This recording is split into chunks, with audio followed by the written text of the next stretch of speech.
Good morning everyone. This is Malu again and welcome back to my channel, Pinay Life channel on my YouTube. So you can search it and play anything. It's up to you. Pero andito tayo ngayon, naglilinis. I'm cleaning a little bit. Konti lang. Dahil may gagawin pa si Manang. So, yan nga, yung ating life ngayon, no? Ang ating araw life. Ang ating araw ay, yes, maglilinis tayo ng ating paligid dahil isa ito sa makakatulong sa atin kung magpapahinga tayo para maganda yung araw mo, di ba? Agree? Siguro agree talaga yung iba dyan. Yes, isa talaga ang malinis na paligid sa good vibes. Kumbaga may good vibes na hatid yung ating paglilinis. So yan nga. Yes, patuloy lang sa paglilinis. And then, naglinis na rin ako ng ref. Hindi ko na naipakita sa inyo. Nagmamadali kasi yung Manang nyo. Yes, and the other side, yan po yung sa labas, sa may nipa. Yes, nilinis-linis din natin kaunti para maganda yung ating maganda yung pananaw mo. Pananaw. Maganda yung tanawin, malinis, organized, arrange, and not smelly. Diba, gustong-gusto natin yan. Yung malinis, organized, at saka hindi smelly na paligid. And then, yes, I'm doing our breakfast. And then, I did a tortang talong. Inano ko lang siya.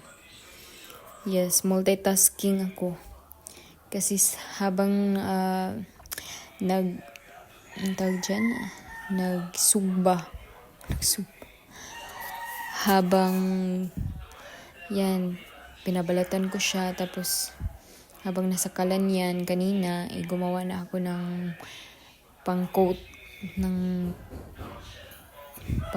talong. Yan. Nilagyan ko ng kamati, sibuyas, and then, pinalatan ko na sila isa-isa. Diba? Hindi talaga ako marunong mag-vlog. But anyway, yan yung gagawa natin. So, yung mga diskarte na lang talaga. Para mabilis yung trabaho, multitasking na.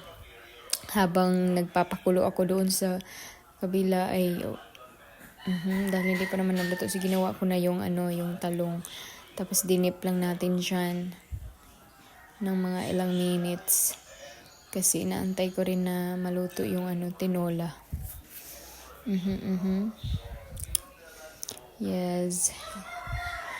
Tsaka, yun nga, dito sa kabila, yung nakikita nyo na na kaldero, yan, boiled potatoes.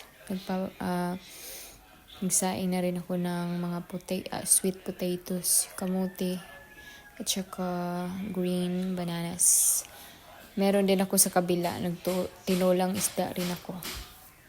Later, makikita niyo yan. It's super refreshing. It's really nice. Yan. Tapos, yung pot na yan, na-ready ko na yan para sa torta. Yeah. See that? Yan. Well, anyway, huwag nyo nang pansinin yung mga mga abobot mess ko dyan. Yes, ihahalo ko na rin yung ceiling Tapos yun. Yan, tapos meron tayong spring beans or Baguio beans, I don't know. Tapos nilagyan natin ng Chinese petchoy. Tapos, konting pasilip na rin sa ating kamote na malapit na talaga siyang maluto. And then, I put on the green bananas para habol na rin. Yung ganyan yung style ko sa pagluluto ng inuuna ko yung malalaki. Tapos yan, yung thank you for watching. Bye-bye. Not bye.